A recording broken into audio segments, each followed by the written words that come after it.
Nakakapanghinayang talaga dahil napakabait na Santo Papa siya.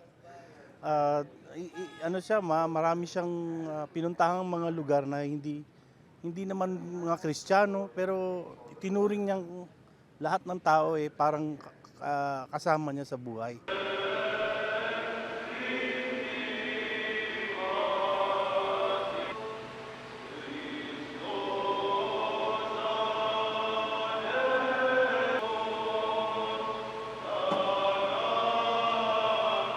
Po yun yung inaasahan po namin at saka hinihintay po namin balita ngayon kasi po lalo na po mayroong nasa isa po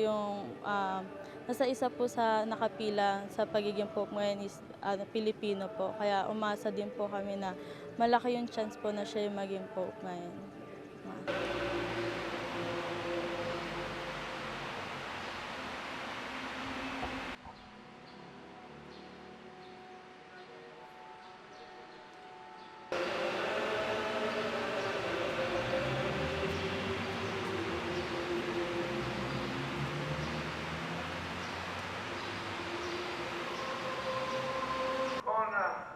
Well, ang ina-expect ko lang naman is continue lang yung naumpisahan ni Pope Francis at mas